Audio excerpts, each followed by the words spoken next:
Evening everybody, 9 bells, the usual crack at 9 o'clock on a Wednesday night. I'm all over the shop with days and everything, but tonight we're chatting to Aidan O'Shea and I'm really looking forward to speaking to Aidan, another one of the sports lads that I would have admired for a long time. Haven't had the chance to speak to him before properly like this, so I am looking forward to it, and I'm sure everybody else is. We'll get him signed in here now and we'll get moving. There's been a lot of GAA lads on the last couple of weeks, so Aidan, and they've been great so far. Obviously we started with the Gooch a while ago, Dean Rock, Anthony Daly, all the lads, and Aidan tonight, so yeah, I am looking forward to it.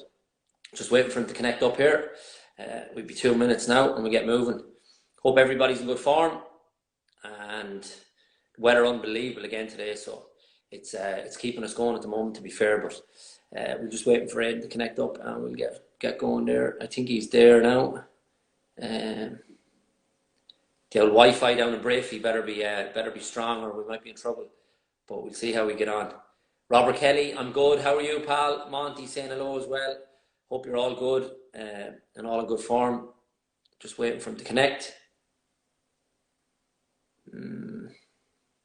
Keith, how are you? I'm good, Keith. I'm good. Yourself? Just waiting for Aidan to connect. Should be another couple of secs there, hopefully, because we had a little trial run earlier and everything went fine, so hopefully it should be okay now once we get him in.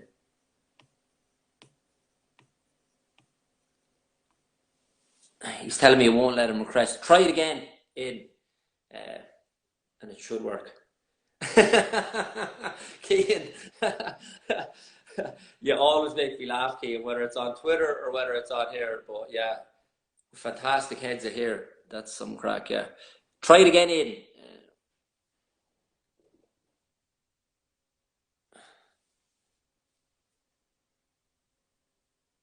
Not sure if he's trying it again or if it's working. I do need the aftersun toddy. Hammering the sun at the minute. Shall I just chat to everyone else? Some tan, it's right, Mark, yeah. Hammering the sun. Sunbed upstairs as well. There he is now. Here we go.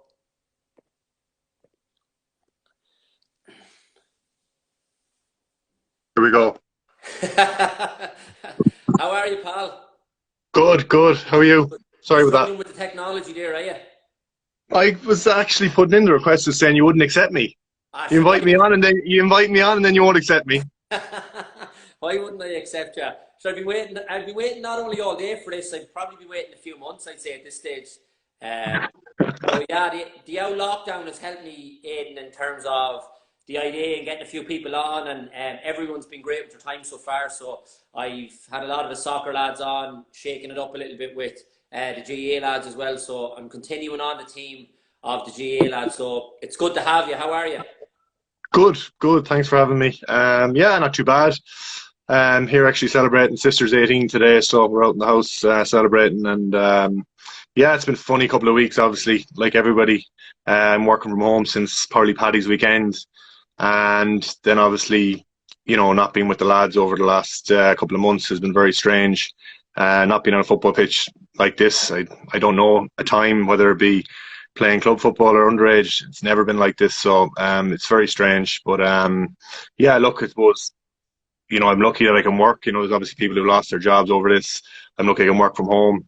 I'm working through a bit of college work as well, so I've been busy. And I suppose I've enjoyed the break in terms of it's an opportunity for us as Gaelic footballers where we don't usually get a break to kind of focus on something a bit different. You know, whether that's something to do with football or different elements. I think I've enjoyed that. And by the way, what's your sister's name? Maeve. Maeve. Happy birthday, Maeve. I think that I see earlier it's her 18th. 18 today, yeah. She's the baby of the family, so yeah, she turned 18 today. Okay, so I hope he spoiled her rotten now today. And the whole lockdown birthday might have been a bit strange for her, but it's one she'll never ever forget anyway. That's for sure, yeah. A few of her friends have come and surprised her, so there's a bit of social distancing going on outside, so abiding by all rules, may I say. Okay, very good. Okay, so normally the format with these, I kind of go back through lads, the early part of their career and on. but I know you love basketball as well and play a bit, so I'm actually going to change it up a little bit and speak about obviously basketball as well, and Liverpool is another one of your loves. But before we get to that, instead of going through, I suppose, the whole career type thing, would you mind if I just concentrate? You might not like it for the first 20 minutes, but concentrate on the finals and obviously the whole Mayo thing, because it fascinates me, and it's fascinated, I suppose, every sports person or sports fan around the country in terms of how close you've come, and yet you keep coming back. But if you go right back, I suppose, to the very first one against Donegal, and you were probably only 3 or 4 years into the senior team at that stage. But going into that, were you very confident? And I suppose the way things started with Murphy scoring so soon, and you were chasing the game the whole time. Just what's your memories, I suppose, of leading into it, the build-up, and how it all played out? Yeah, I think, we were young, very young team. The year previous, we'd beaten Cork when, nobody gave us a chance. And I suppose we kind of that, enthusiasm viewed, and we kind of felt a little bit bulletproof. And yeah, we were probably, we were very confident going into it. Obviously, sucker punch of the goals early on were a right killer. And on reflection, we probably should have altered our game slightly to, Donegal had kind of changed the landscape in terms of how they were playing the game. And, we were probably the kind of team that came along, we just did our own thing in terms of what we were good at, and that's what we focused on. And maybe in reflection, we maybe probably should have made a few adjustments in terms of what they did. But outside of the 2 goals, which obviously Michael's is a cracker, and then the other one is quite lucky coming back off the post. There was very little in that game. And it, again, though, coming out of it, I suppose it wasn't something that, like, oh, it said final loss. It was very much, we did feel like we'd be back pretty quickly, and that's the way it transpired. Yeah, and I suppose you were back very quickly, obviously, the following year, but just the whole Donegal system and playing against that, because there was a lot of negativity around at the time of in terms of the narrative around Donegal and how negative and defensive and the blanket stuff and all that, and it was horrible to watch. But obviously they got the rewards and they won, so good luck to them. But in terms of a player trying to break that down and playing against it, just how difficult is it playing against that kind of a system? Because you look at the football nowadays, and it's more free flowing. Everybody kind of has a go. Yeah, it is a little bit more free flowing, but I would think that there's still an element of what Donegal did in the modern game in terms of numbers defensively, and marking key zones on the pitch. Look, I think I would always like the challenge of coming up against different tactics and what teams pose. It was unique at the time, and it wasn't something that teams were very used to. It became very prevalent with other teams, and we got a lot more used to playing against that type of team. But yeah, it definitely was a bit of a shock to the system with so many numbers back. But I'd have no bones about it. Like, if I was a manager, you pick what you think is, or play the way you think is the best for your players. And if that's what Jim McGuinness and Donegal lads felt, I think they got their All Ireland, and that's the bottom line. Yeah, and I'm the same, because obviously, as I say, there was a lot of commentary around it at the time, and whether it was nice to look at or not, I would always be of the same view with you. No matter what's the sport or what's the team, the manager, it's his prerogative to pick who he wants, play whatever way he wants. And then, as I say, he gets his rewards in winning the All-Ireland. You were back really quickly, obviously, the following year, Aidan, and this is where the whole thing kicks off, I suppose, with Dublin and the rivalry. And so going into that final then the following year, we counting back on, I suppose, the experience you gained from the previous year, and how much were you looking forward to the whole Dublin thing? Yeah, it's funny, like, because they've all kind of seemed to roll into one now. It's certainly hard to distinguish between all the games, but look, this for us going into any of them, and even that final, like, we were again very confident. I think it was on the telly there last week, and again, like, we done an awful lot well in that game, and probably should have been had enough. We should have had a lot more on the scoreboard early on, which was disappointing when you look back on it. But yeah, look, they were. I would never have said we went into those games, fearing Dublin or anything like that. We always felt we've had an opportunity against Dublin. We've matched up pretty well in terms of, the kind of type of team we are, aerobically very strong, powerful team. We attack well in terms of our running power, and it always seemed to match up well and turned out to be really good games. But look, these games have been a point or two either way, and look, I won't lie. Unfortunately, over the last few weeks during lockdown, they're showing games back. It seems to be us losing against Dublin, and and they're turn off that TV and pretty lively, because it is hard to watch. But I probably haven't reflected on them as much back then as I do now, because we've got time to actually sit down and think. Yeah, it's phenomenal, because I watched that. It was on, I think, All Ireland Gold on Sunday. I watched it myself, and it's crazy to think in all the finals that you were only beaten by a point, really. And when you think of Dublin now and where they're at, and obviously is the 5 in a row, and people talk about 6, 7, whatever it might be. And I know there was a gap in between the 2013 one, but could you envisage, I suppose, even Aidan, after playing them that time and running them so close, could you envisage what was about to transpire, I suppose, with them? Or did you see yourselves as, we'll take these down type thing? Yeah, look, I mean, I don't think even, well, maybe they did. I mean, 5 in a row, for a team to do that coming over the last 20 years, it hasn't been done and it hasn't been seen. And nobody would have expected it. People would say doing back-to-back was hard. Over the last, before them, the previous team struggled to kind of regain that hunger. And whatever sport it is, it seems to be a problem. But look, the conveyor belt of kind of talent that came through, it wasn't quite the same team. And when you look back, it's sometimes you forget that, some players have come and gone, or and some players weren't there at the start. So they've had a strong, really strong core, and they've been able to kind of bring in some really talented players around that. And look, they've been on a phenomenal run. You can't really complain about it.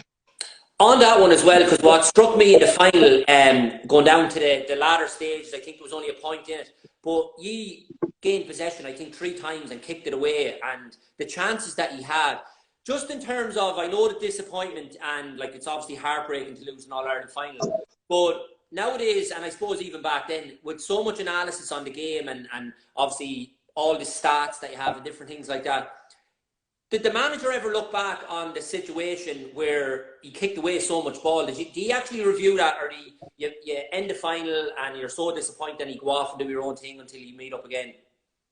Oh no, we would review it, and look, it's probably a trait we have in terms of we kind of play a little bit off the cuff, or play kind of balls out a little bit, and there is an element of error there. And, I think that's what makes us really good when we're good. But if we're that little bit off, there's that opportunity. As you said, we do turn over the ball maybe a little bit at times, but it's what we're good at, and it kind of maybe comes against us at times too. But yeah, no, look, we would review them, and we have, but it's it's very fine details, as I said. It come down to a point or two, or a free we've given away, or committing to the wrong type of ball, and that's just sport, I'm afraid. And you could analyse it when you win a game. I watched them back, and you're analysing every play. Oh, we should have done this, or we should have done that. When you win it, you probably don't see those things as much, and that's just the nature of a sports person, On the last play of the game, Killian's free, and obviously you're asking the ref how long is left, so he kicks it over the bar, but then the ref seemed to blow it up. And looking back on it again, and even at the time, I presume the ref had told Killian there might be a minute or so you can take your point and try and win the kick out and maybe get your equaliser that way. Yeah, I think so. Yeah, Killian. I think because knowing Killian, if he was told it was the last kick of the game, he would have had a shot at the goal. So I think he told him there was about 30 seconds left. Now I'm not sure that 30 seconds elapsed between them, but sure, again, it's one of those things, you just gotta take it. On the 2013 as well, you had a brilliant year in, and I think you got an all-star that year as well. Is there any consolation in picking up kind of those prizes or kind of rewards at the end, even though you lost in the final?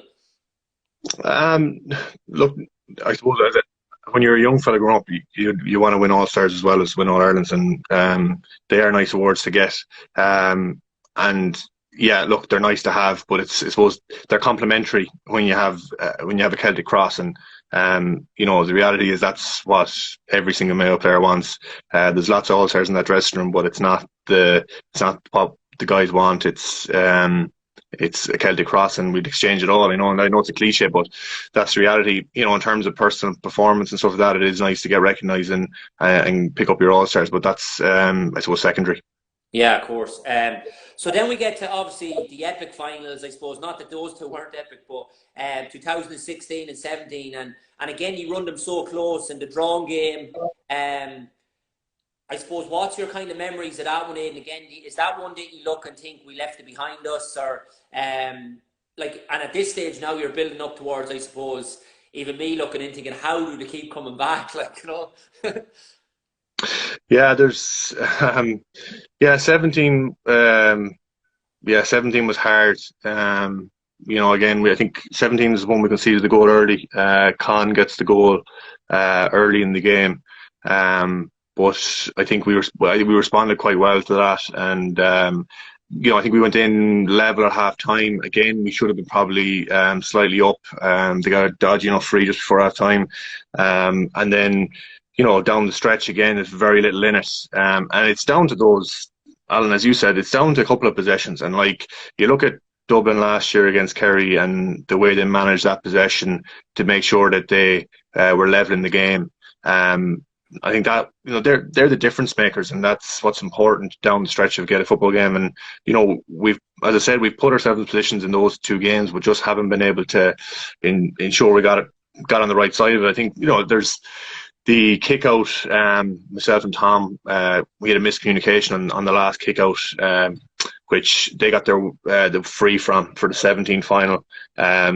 I think I'm not sure who went up from Dublin, but myself and Tom got caught in between, and it's just a communication thing, and that's something small. You talk about it all year round, and then it's something very small in Ireland final that gets caught between us that we just miscommunicated, and all of a sudden they win a free and they kick the ball over. The game's over, and that's what I'm saying. These things just happen so quickly, and as I say, we had chances down the stretch, just didn't take them. Yeah, and that's the thing that always stuck out for me. But there's two things that always, I suppose. The Mayo fans as well, they're absolute fanatics. They follow you all over. The year that you got knocked out early and you had to go the long way around, and I think it was the epic game down in Kerry as well. And the fans, it's just incredible, really, the support that you have, and especially with the heartache. I had Anthony Daly on here last week, and he spoke about how clear just they were getting to finals, but just kept losing in mainly Munster. And it got to the stage where the fans just, he said, were kind of, and he didn't blame them, but it just says, look, we can't keep going through the heartbreak. Yeah, it's one thing for fans to be going through it, but for yourselves as well. And I know you don't want that kind of patronising, kind of sympathy type thing, but the resilience that you show to keep, and it'd be a different story, I think, if you were losing by 6 points in a final or 8 points. But when it's so close as well, it almost kind of, it's just incredible, really. Yeah, I think 17 was the year we went to extra time with Derry, Cork. We did replays against Kerry. Yeah, the Mayo supporters are great, and I mean, I think it's just we've been losing in Connacht and we've been hitting the road, and I think we went down to play Limerick in a qualifier a couple of years ago. I think there was 10,000 people at it, and I think most of them were Mayo people. It was unbelievable after us losing a Connacht Championship game. People are still getting in their cars and coming down to support us, and it's huge. Look, I suppose anybody that comes to Mayo, that's what there's a huge passion for it here, and it can be suffocating at times, but it is something that I prefer to have than not, and it's people, there's probably a bit of a slag in there at times for Mayo supporters, but from my end, they're the best in the world because they'll travel anywhere for us. Yeah, and I'm glad you touched on that as well, Aidan, because I suppose you flip the other side of the coin. There's probably a lot of pressure as well going into the games and hype, because you've delivered on so many occasions that there's major expectation on you as well. Yeah, there is, and I think that's flipped very quickly, Alan, in terms of where Mayo were. Before us, we had the 04-06 finals, but there wasn't an expectation of competing at All Ireland final, All Ireland semi-finals. I think we've been in 18 of them over the last semi-finals and finals over the last number of years. So, that's something that's changed, and credit to the guys. We've kind of changed the mentality that that's where the Mayo supporters expect to be, and that brings, as I say, an added pressure that we do end up there every summer. Now, obviously, that's the pressure you want. You want to be, and we expect it to be there as well. But it's a totally different mindset to where Mayo supporters were, and it's great. And long may it continue. But it does add that pressure, that's an expectation. Then for yourself, Aidan, because obviously there's a lot of focus on you, a lot of attention. Obviously, you're probably their best player.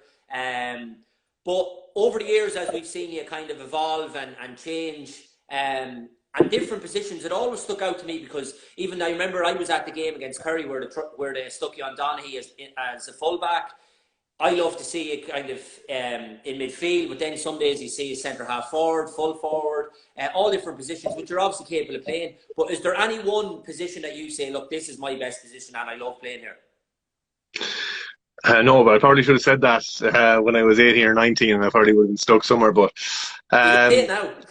yeah, well, I probably have a grow for playing at 11, but I'm probably at my best at midfield.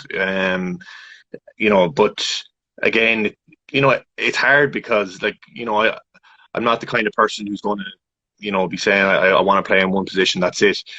As I said earlier about Donegal, we got to try and use our resources as best we can. And, we've been lucky that we've had some really good midfielders since I started playing. And that's, that they ask of me has been to move. And, sometimes do I wonder that maybe I would have been better off served playing my whole career midfield? Absolutely, I do. Yeah. But that's not what the manager X, Y, and Z thought was best at the time, and that's fine. I got to adjust. I got to adjust as a player and do my best for the group. I've also enjoyed playing in all the other positions. They've provided different challenges in terms of preparation, in terms of training, and in terms of my mental side of the thing. So it's been a challenge, but it's something that I do like and enjoy as well. And I do think I'm capable of playing in all of them. But I think midfield is probably my most natural position. I'm glad you said that as well, because sometimes people that might not be in the know might overlook that and think, as if he kind of dictates where he might want to play or stuff like that. Whereas I know from kind of knowing you a little bit and from knowing other people that, as you said there, you're happy to play anywhere. And sometimes I'd nearly be thinking, I think you should be more selfish and say, look, I'm better off here and just stick me here, kind of thing. Yeah, I know, and probably other players have already done that.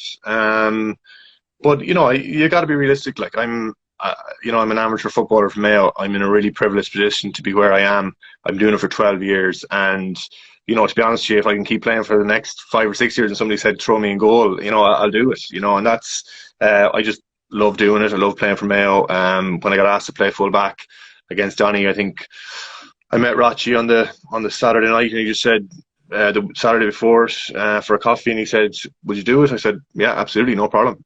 So that's just my mentality towards it, and I think I'd be doing an injustice to my teammates if I acted any other way. Well, it's brilliant that you answer it like that. Before I leave all the heartbreak behind you and move on to something that you're more happier talking about maybe for now, Aidan, is there one player that when you play against that, who's the best player that you've come up with, or who do you play against that you think today's going to be a tough day? There's a couple. In terms of direct opponents, Fenton is exceptional. Really, really good player. There's not really a weakness in his game. He gets up and down the pitch at ease. He can drop his shoulder left and right. He can step. He can score. Very good kick passer as well, and he's quite strong. So he's a challenge. A player who probably doesn't get the same level of acknowledgement is probably Kevin Feely from Kildare. His brother plays soccer for Waterford. I think it's Waterford, or has he moved again? But he's brilliant. He's a brilliant player. I've marked him more at international rules training, and he's a sensational player. And outside of that, then I've had battles across the pitch. Mike Murphy, obviously, at times, he's another brilliant player. But they'd be probably the ones that kind of spring to mind. Someone's after asking a question, a good question there actually, I suppose. And I know we've had a lot of heartbreak, but there's been so many good times as well for you in the Mayo jersey. Is there one highlight so far that you would have of playing for Mayo so far? Yeah, it's hard to pinpoint particular moments. I suppose on a personal level, the day myself and my two brothers started a championship game, was very special, I suppose, just for the family and everybody connected. That was pretty cool. I think we had the diamond, so it was myself and Shane midfield and Connor at 11. So that was nice. There's probably nothing that really stands out particularly. Like, we've had really enjoyable days. I think the Donegal game in 13 was really enjoyable. Probably the Kerry game in 17, although I was playing out of position, obviously. But again, it was probably the team that through our tenure we'd lost them in 11 and 14 after replay, and we hadn't kind of beaten them. So it was kind of something that obviously Mum and Dad being from Kerry, and obviously a little bit of added pressure there, was really enjoyable. And then I know people might scoff at league titles, but for us, well, I don't think people scoff at them. I think they scoff at them because Mayo won one and we enjoyed it. But I think we hadn't won that since 2001, and it was a national medal and something that, again, Kerry were desperate to win it that day. We were desperate to win it, and we came out on top. So yeah, that was a special moment as well. You mentioned your brothers there, and obviously it's a huge kind of moment of pride to play with your brothers as well at such a high level. Does that make it all even harder again, say for your mum and dad, Aidan, when obviously you're getting so close and losing, and you're not only your mum is having to console you, but her other son as well? It must be really hard, like. Yeah, like firstly they're a massive support structure for us all, and look, they live and breathe everything that we go through, and look, they'd be obviously good for us, but as I say, they're a massive support, and Mam's had to learn how to bite her lip throughout the years. When we were playing underage football for Brafey and the early years of Mayo, you'd hear her chirping and say it in the stand if somebody was giving out about Aidan or Shamey or Connor. But she's learned to bite her lip and squeeze Jim's leg when she wants to shout something. But I know, look, it is tough for them, obviously. They're not immune to the emotional side of it and hearing things and stuff like that, and it can be difficult at times. But as I say, they're very proud of their sons, and they give us a massive support. Yeah, the Irish mammies are legends, all right, aren't they? Fair. Yeah. But I had a question before the last one before we leave the GAA side of things, just from a lad on Twitter actually today, because he wanted to know what it was like to represent your country in the International Rules Series. Was that a highlight as well? And just, I suppose that kind of garnered a bit of negative attention as well, in terms of, I suppose, more so the way Australia approached it. It was almost like rugby, like. Yeah, well, firstly, I like the series. People might say I'm just saying that because we get a trip to Australia from time to time, but I genuinely like the series. I enjoyed it growing up. I used to go to the Coca-Cola series when they were in Croke Park, and I would have watched back tapes of it. I've been lucky enough to play a number of caps for Ireland, and I've enjoyed it in terms of getting to play with players from different counties, and building relationships with those people. I think it's always cool. In terms of being asked to be captain, yeah, look, that was I suppose it was very nice honour to get, because you had the likes of Joe Kern, who was manager, you Pork Joyce, Aidan O'Shea in the background, and people of that clout to be asking me to lead Ireland into a series was very huge honour for me. And I suppose at the time, there was probably a bit of rubbish out there that I was egotistical and that I wasn't a team player in terms of Mayo, and it was probably a nice boost that at that level that people of that calibre were picking me as captain. But they're really enjoyable trips, and got great friendships out of them as well, so they're great. You mentioned that there, that sometimes you get that kind of press and to people maybe from the outside, but people who know you obviously know exactly what you're like in, and even the way you explain the answers there in terms of how much of a team player you are. Does that stuff ever irritate you, or if you see some headlines like that, or do you ever feel like fighting back type thing? I would have when I was younger, but I suppose it's a maturity thing as you get older, and I'd be more concerned about the people close to me and how it impacts them than it would be me. Probably be a little bit insular in terms of that and take it. I wouldn't express it even if I was a little bit put out by it. But it can be difficult. But I suppose talking about basketball, I know if you're going to be try and be one of the main players in your team. You know, you're going to be a lightning rod when things go wrong. You know, you might be a lightning rod when things go well. So you got to be able to take that. So that's part of the sport. It happens across all sport platforms. So that's just part of being playing at elite level, and you just got to be able to accept it. Okay, brilliant. You've been great. Thanks a million. I leave all the heartbreak there for you for now, and hopefully you're 29 now. Obviously, we're going through crazy times at the moment, and there's a lot of uncertainty in terms of when all sports are going to be back fully. Are you itching to get back yourself, or what do you think of the whole kind of? I know some of the players were saying they might be waiting on a vaccine, or what's your kind of outlook on it? Yeah, it's very difficult to have an opinion on it because I you know, we don't know, and that's the first thing I'd say. You know, I'm itching to get back. As I said, I haven't been on a football pitch in weeks, and that's just not the norm since I was 5-6 years old, and it's not something I'm used to. So you know, you miss the interaction with your teammates. You know, it's been quite lonely in terms of that, and I'm dying to get back at it, whether that's training and stuff. And we got to wait until, you know, I think the GAA, the pitch is closed until the 18th of July. So that's difficult. In terms of what happens in championship and stuff like that, you know, we still don't know. And I think, you know, if John Horne's come out to say it's looking October, I think there's a lot of questions still there in terms of, you know, how they're on about playing club football. You know, is it controlled enough at club football to start back in the timelines that they're saying? You know, and there's probably people out there that have vulnerable people at home and, you know, might not be able to play. And that's what we need to be thinking about. And, you know, whenever it's right, I'll be ready, and I can't wait to get back at it, Alan, really, to be honest. It's interesting there that you mentioned that you can kind of be a bit lonely away from the lads and the players. I think something that people are beginning to speak about now, and obviously I think it's Mental Health Week over in England or UK at the moment, and there's a lot of focus on it. Just the knock-on effect that's going to have, especially because GAA and sports, and no matter what you play, it's such a kind of, it gets everybody out, gets them involved. It's such a brilliant social thing for it to be involved at any level or any sport. Can you envisage like major problems down the road with lads kind of because of what we're going through at the moment? Yeah, it's not just at intercounty level. It's right down to, you know, your club footballer in every corner of the country, and it might be for some player, from man, woman, or child, that it's their only outlet. And you know, it is a huge gap in people's lives. And you know, as I said, you know, I'm going from interacting with you know 20, 30, 40 lads 5-6 times a week to, you know, not seeing them, you know, talking to them through a Zoom call, and you know, it's not quite the same.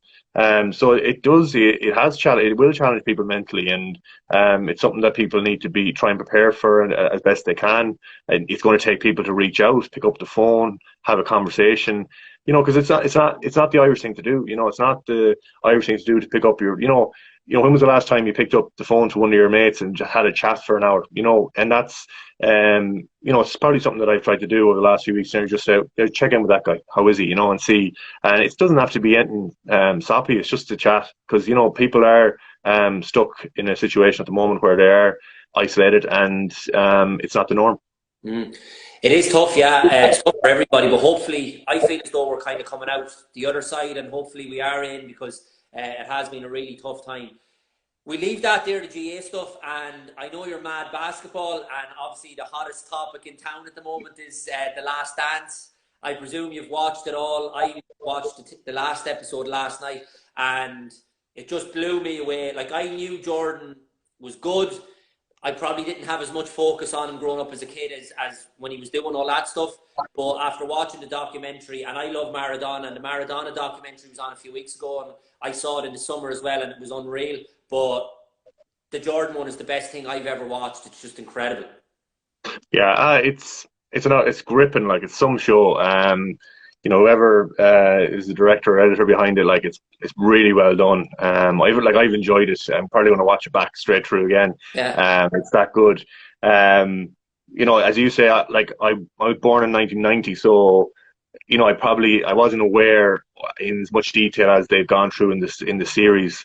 You know, I just more of a highlights from when I was growing up. You know, seeing highlights of Jordan and Michael Jordan, the brand, and all that. To see the backstory right back to the start has been class. And you know, there's probably a few question marks around the fact that, you know, he had probably a little bit of control over the narrative and all that good stuff. But like, I probably don't want to let that get in front of a good story, because it's pretty, it's gripping. Everybody's talking about it, and just the individual he is, how driven he is, and like the way he kind of just. It doesn't matter what the challenge was. He was the best player, but yet he could find that chip on his shoulder for whatever it was. It could be some Russell fella who played in the league for a couple of years who had a chirp at him, and all of a sudden, I'm going to destroy him. That's it, like. And that's nearly like, it's like a bully boy tactic, but it's what he did, what he needed, and then just the way he was able to perform. We're talking about distractions outside of sport, and like, he has his own like entourage. He sits in a different part of the dressing room. It's mad that he was able to manage all this and perform like he did. It's honestly, and the episode, BJ, I forget the lad's surname, but he was a player with the Bulls, but he went out one night and he had a stormer of a night, and things were going great for him. And then the following, Jordan went back, I think, got 37 points in like one half, and totally destroyed him. Like, and there was the other one when they were in the final. It was it Utah or someone, and the coach talked to him in the restaurant. So straight away it was like, okay, if that's the way you want to play it, and he just like, it's just, and the relentless drive, and it's one thing to have the talent, as you know, and the ability, but he has everything else as well. It's just, and now I'm hearing people say, oh, he was a bit of a bully and he was tough on his teammates, but from even your experience, Aidan, at the very highest level and in a dressing room, and for people who might not know what it's like to be in that kind of sanctuary and what goes on, you have to demand off your teammates, don't you? Yeah, and I think in basketball, like, you've got your core players and then you've got your role players, and like Pippen and Jordan were his go-to players. They're the franchise players, and everything is built around Jordan, Pippen, secondary, and then everything else is built around them. And I suppose if you know the sport, he's just basically driving to make sure that those role players fit in to the system, fit into the culture, fit into the team. And it might have rubbed up people the wrong way. Horace Grant came out today. He's giving out about the narrative. I'm not sure he'd be giving out as much as if he didn't jump ship and go to Orlando. So there's you can understand why he was that way. He was so determined to be successful that he just made sure the role players in the squad. And you hear Steve Kerr talking. I don't think Steve Kerr is talking just to be nice on the documentary. Like, he's won 3 titles with Golden State Warriors, so he knows what a high performance team looks like. And he was willing to accept it as a role player. And they gained respect through it, and I think Jordan drove that through. It's so evident right through the series. Yeah, well, the Kerr stuff is fast. Well, you say there's so many support actors, and none more so than Phil Jackson, who I love, because the one thing I looked at from his point of view is how to manage these egos. And I love the fact, especially say with yourself, and you see the GA narrative in terms of you sacrifice so much, and you'd often hear the story of one of the lads was down in the pub and he's dropped off the panel. Rodman has gone off to Vegas for just to go wild, and Phil Jackson comes back, no problem, because he knows what he's getting out of him on the pitch. Like, it's just unbelievable. Yeah, and I had seen it on Twitter today. Like, I've read pretty much most of his book, and he was probably ahead of his time in terms of the mindfulness, and he'd seen them sitting down meditating and stuff. Like, it was way before their time, and I think he knew, and that's the sign of a good manager. I mean, he knew what Rodman did for him, and yeah, he went and he did the WWF or WWE thing, but yet when it came to the press conference and the media asking questions, he still defended his player, because he knew that if I defend this guy, it's going to generate a performance that I need. And he was a massive role player for them in terms of defense, protecting the paint and getting rebounds. And he was willing to just, let that slide a little bit just for him so that it would work. And, I didn't see a huge amount of negativity even from Jordan. I know he was probably pissed off at times, but he was willing to let it slide as well. But I think that's brilliant, because we had, obviously, as I said, a lot of the soccer lads, and everyone, out of all of the ones I've spoken to, I would say 90% of them, it all comes back to, when I ask them about managers and stuff, the man management side of things. And especially nowadays, even you see it with GA, the game's evolved so much, tactical, the strategic side of things. But yet, even there with Phil Jackson, the players love a man manager type thing. And no matter how many kind of strategies you come up with, tactics and all that kind of stuff, to me though, that doesn't seem to be rocket science. If I was a manager, I'd love to think that's the way I would play it. Yet so many managers seem to get it wrong with falling out with players and doing all sorts of the things wrong. Yeah, you think it's the common sense piece, like the easy. Yeah, but I'm actually doing a diploma in leadership at the moment, and it's it's all about it's interesting because it's all about leading teams, and and trust is just a huge part of that. And I suppose the manager or the coach builds that culture, and I think that's what you can see throughout that. Okay, there was a couple of incidences that in an environment that wasn't capable of managing that, it would have been a disaster and it would have caused massive infighting. But because they had that culture where, not that it was accepted, but there was a huge level of understanding and trust and challenge, I think it was something that they were able to get over. And I think for the greater good too. But you're right. I think it's something that, you see at a club level, people not being able to manage personalities very well. And the bottom line is they got to go out on a Sunday and play good football or basketball or whatever it is. And as long as you can manage that off the pitch, there has to be a little bit of leeway and give. Of course, yeah, absolutely. Yeah. And as I say, maybe I'm wrong. I've never managed a team, but it doesn't seem like rocket science to me in terms of that element of it. But yet, so many at every level, you see them getting it wrong. But you mentioned there about main players and supporting players. So when you put on the basketball boots, are you the main player or a supporting player? No, I'm a really bad version of Dennis Rodman. So yeah, I just jump up, catch some rebounds, try and protect the paint. Not very well. I know I used to be a decent player when I was younger. Obviously being away from the game a long time, I really enjoyed going back to Sligo. It was a bit of an escape just from football in one winter, and really enjoyed it. Was a young crew down there. Shane O'Mara, you probably know from Sligo, massively passionate guy and a really good basketball player himself, just asked me to come down, and I really enjoyed it just to train.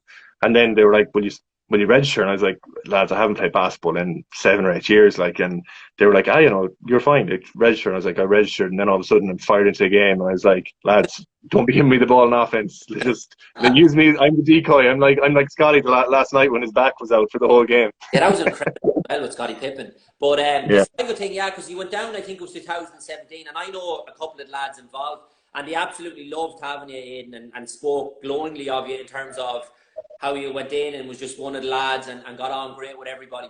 Is it something that you would like to return to down the road, or would you look at again?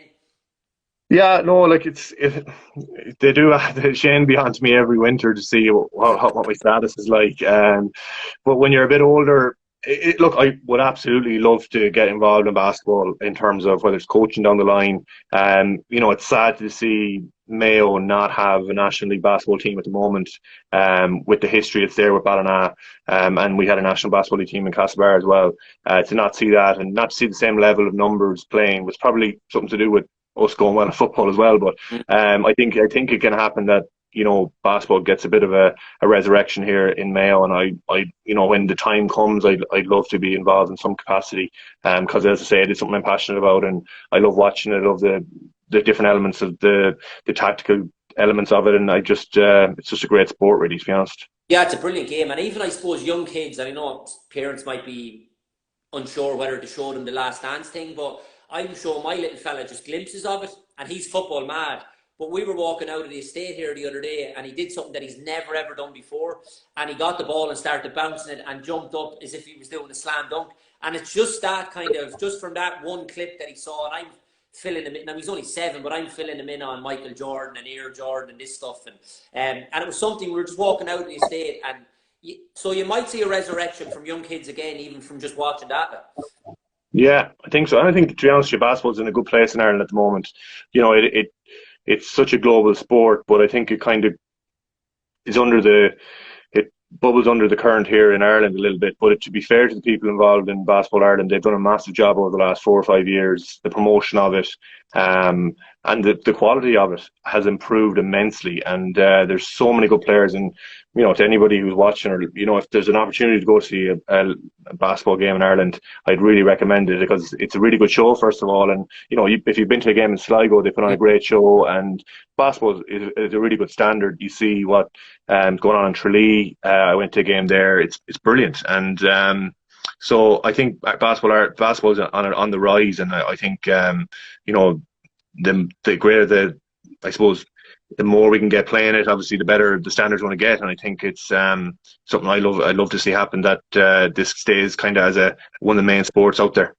Yeah, you mentioned Aidan O'Shea, and when I was a young fella, I used to go to the complex and watch the All Stars, and now obviously they're playing in the Mercy, and Glenn Monaghan will be one of my best friends, and Monty's heavily involved, loves it, absolutely loves it. He's on the phone every day telling me basketball this, basketball that. Now even when I was chatting to you, said I'd be chatting to yourself, they spoke so highly of you. But they've done a brilliant job as well. EJ sponsoring the team and all, and they were getting sellout crowds in the Mercy and all that. And it is brilliant to see back in that kind of regard, I suppose. Yeah, like when basketball was big in Ballina, like we would have been getting on buses to go up to see games, especially when they opened up the new place in Ballina. And then I remember getting on buses to go up and see like Shane playing up at those games, and you're sitting on the pull-out rafters there, like, and it was. But as I say, they put on a good show, and like I think I heard Kieran Donny on a different show a couple of years ago, and he was just talking about how it's, if you go to a basketball game in America, it's not always about what's on the court, it's what's on around it. There's such a fun fair about it, and I think some of the teams around the country have done that, and it made it more of a family experience and something that people want to go and see. The last thing, Aidan, I know you've been great with your time, and thanks a million. You're a big Liverpool fan. This was the year. Will it still? It is the year. It is the year. Will it still be the year? Yeah. I know it's been. They've been unbelievable, to be honest. We've had a lot of tough years in the Mayo dressing room, having to listen to United fans. So we'll enjoy this. I know. It's been. There's people that are supporting Liverpool now that wouldn't have supported Liverpool, and I think it's purely down to Klopp, because, as I say, it's back to that culture element. Like, he's enthralling, like, as a coach. The way the players speak about him, the way he is supposedly around the club, the way he even speaks politically in terms of whether it be COVID-19 or Brexit, and he always says the right thing. Yeah. And even my mother, like, she loves watching interviews with him. Like, it's like everybody waits. Most people turn off TV when the game's over. Everybody waits to see him being interviewed. But the other thing is I just love the way they play. And it's been a magical year from the Champions League final right through. They've just been really good. I love the way they're playing, and to be honest with you, I think they're going to win it. I think the games get played, and I'm not too bothered about whether there's going to be supporters there to celebrate or not. That's not really important. I think they deserve to win the title. They'll do it, and I think, to be honest, I'm not being overconfident. I think that with Klopp at the helm, I don't see why they couldn't do it again next year. With the talk of who they might bring in, Timo Werner possibly coming in, and if they keep what they have, like, I just, Man City are decent, but I still think that what they've got is very special. No, they're phenomenal, and I would echo every word there. Klopp as well, he's absolutely brilliant. And as you said, the way to play, I'm a United fan, but I'm just a football fan in general, so just admire good football, and they have been brilliant. It will come back as well. It'll be back in a couple of weeks, and they'll get it finished off. Who's your favourite player for Liverpool? Yeah, it's a hard one. There's so many of them at the moment, but I'm a massive Bobby Firmino fan. I just think, people say, well, if you take him out of it, I think when you do take him out of it, like you take the Newcastle game this year, he comes on early, I know, after 20-25 minutes. But if you watch the first 20 minutes, they're not the same team when he's on in, because when he drops in, he presses well.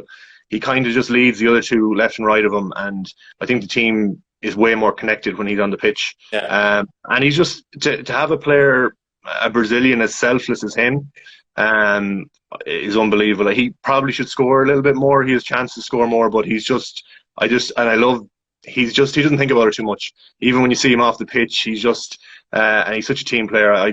He's definitely probably my number one player. That's the word for him, selfless, yeah. And you're right as well. He knits everything together. He's absolutely brilliant. Aidan, look, it's been an absolute pleasure, and I've loved chatting to you. Obviously, as I said, we're in strange times at the moment, but the GAA will be back soon as well. and I'm sorry to bring you through the heartbreak, but hopefully you will get over that hurdle, and if you do, I'd be the happiest man in the world for you as well if you do get over that hurdle. You're a gent. Cheers, Alan. Thanks very much for having me. All the best. Chat soon. Good luck, man. Cheers. Bye.